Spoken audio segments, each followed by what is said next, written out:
Hello, welcome back. आज हम फिर से अनिल सर मैथ का सब्जेक्ट लेकर आ चुके हैं। जो एपी का हम जो एपी बताए हुए हैं, इसके पहले वाले जो क्लास में वो जो इम्पोर्टेंट फार्मूला बताए हुए हैं, और हम यहाँ प्रश्नावली लेकर आए हुए हैं 5.1। तो 5.1 का हमारा क्वेश्चन नंबर 2 है। तो 2 नंबर में क्या दिया हुआ है, चलिए हम देखते हैं क्वेश्चन नंबर में क्या बोल रहा है। तो दी हुई एपी के प्रथम 4 पद, यानी बोल रहा है 4 पद निकालने के लिए। तो 4 पद निकालने के लिए पद लिखिए, यहाँ निकालिए। जबकि प्रथम पद ए, यानी प्रथम पद ए और सात अंतर डी निम्नलिखित दिया हुआ है। यानी हमारा क्वेश्चन बोल रहा है कि हमारा 4 पद एपी का निकाल कर, प्रथम 4 पद निकाल कर लिखिए या बताइए, जिसमें हमारा प्रथम पद ए और सात अंतर डी निम्नलिखित है। यानी हमारा उसका आंसर या उसका वैल्यू दिया हुआ है, और हम आगे सॉल्व करेंगे। और इसमें कौन सा फॉर्मूला लगेगा आप लोग यह बताइए, हम आपका इंतजार कर रहे हैं। तो चलिए हम आप लोग कमेंट में लिखकर बताइए, और हम यहाँ फॉर्मूला लिखकर आंसर का वैल्यू निकाल रहे हैं। तो हमारे प्रथम पद ए दिया हुआ है, और हम दूसरा पद A2 और A3 A4 निकालना है। तो इसमें कौन सा फॉर्मूला लगेगा? तो चलिए हम A2 यानी दूसरा पद निकालने के लिए हम यहाँ फॉर्मूला लिख रहे हैं।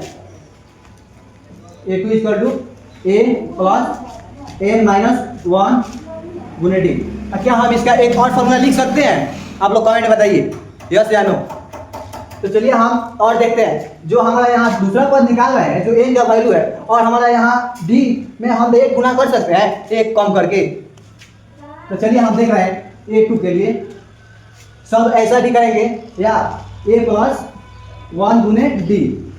ये अभी तो हमारा एक फॉर्मूला है हमारा दूसरा पद निकालने के लिए। तो हम इतना लॉन्ग ना जाकर हम इतना में हम आंसर ला लें तो हमारा और अच्छा रहेगा। तो चलिए हम यही फॉर्मूला यूज कर रहे हैं। हम कोई भी पद निकालें तो हम जितना पद निकालना हो उससे हम कम संख्या लेकर और हम डी में गुना करेंगे। तो हम डी में गुना करेंगे और पहला पद जोड़ देंगे। तो चलिए हम यही फॉर्मूला यूज कर रहे हैं हमारा दूसरा पद निकालने के लिए। तो दूसरा पद निकालने के लिए हम पहले यहाँ लिख चुके हैं फॉर्मूला। तो चलिए हम यहाँ लिख रहे हैं ए प्लस, हमारा दूसरा पद निकालना है। तो हम दूसरा पद निकालने के लिए हम पहले ही बता चुके हैं कि जितना पद निकालते हैं उससे एक कम संख्या में हम डी से गुना करते हैं। तो हम यहाँ दूसरा पद निकालना है तो 1 से गुना करेंगे, और डी यहाँ ए यानी हमारा ए होगा, यहाँ प्लस 1 में डी से गुना करेंगे, डी होगा। अब यहाँ वैल्यू पुट करेंगे तो हमारा ए यानी प्रथम पद का कितना दिया है? 10 दिया है। तो हम 10 लिखेंगे, प्लस डी का हमारा कितना दिया है? 10 दिया है। तो 10 दिए, यहाँ A2 निकालेंगे। तो हमारा यहाँ 10 जुड़ेंगे तो 20 हो जाएगा, यानी हमारा दूसरा पद 20 आ गया। क्या आप लोग कमेंट में लिख कर बताइए क्या सही है? चलिए हम तीसरा पद निकालना है, तो हम यही फॉर्मूला यूज करेंगे। यानी हम तीसरा पद निकालने के लिए क्या हम इस फॉर्मूला के बेस पर लिख सकते हैं ए प्लस, हमारा तीसरा पद निकालना है तो आप कितना से गुना करेंगे? यानी हम पहले बता चुके हैं जितना पद निकालना है उससे कम संख्या से गुना करेंगे। आप लोग बताइए ना यार, कमेंट में नहीं बता रहे, क्या बात है ऐसा कोई। हम तीसरा पद निकालने के लिए यहाँ फॉर्मूला लिख चुके हैं। तो हमें यहाँ फॉर्मूला लिख चुके हैं ए तीसरा पद के लिए। तो ए यानी 10 दिया है, और हम 2 से गुना करें तीसरा पद के लिए। तो यानी हम कितना से यहाँ 2 लिखेंगे, और डी का वैल्यू कितना दिया है? 10 दिया हुआ है। यहाँ 10 प्लस 10 में 2 से गुना करेंगे, कितना होगा? 20 होगा ना। यहाँ 20 बराबर 10 प्लस 20 30 होगा। यानी हमारा तीसरा पद 30 होगा। बहुत सारे बच्चे ने हमारे कमेंट में 30 आंसर लिख दिए, आप भी बताइए कितना होगा। चलिए हम चौथा पद बताने जा रहे हैं।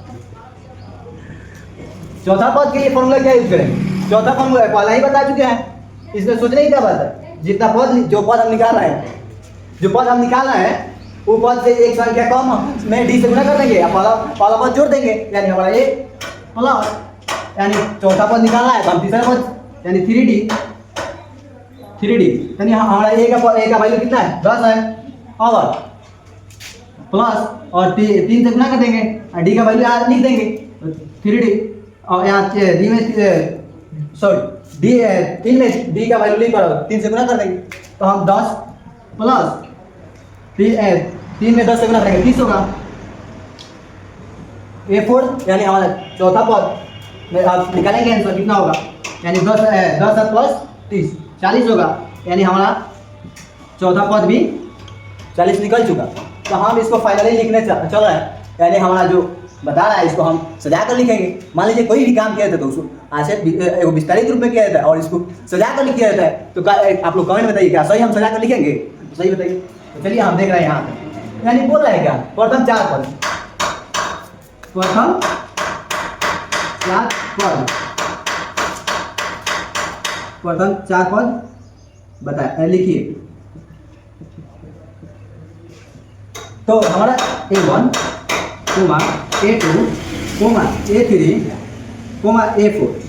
तो हमारा भाई अब यहाँ नीचे देखेंगे, तो A1 यानी पहला पद यानी 10 दे दिया है,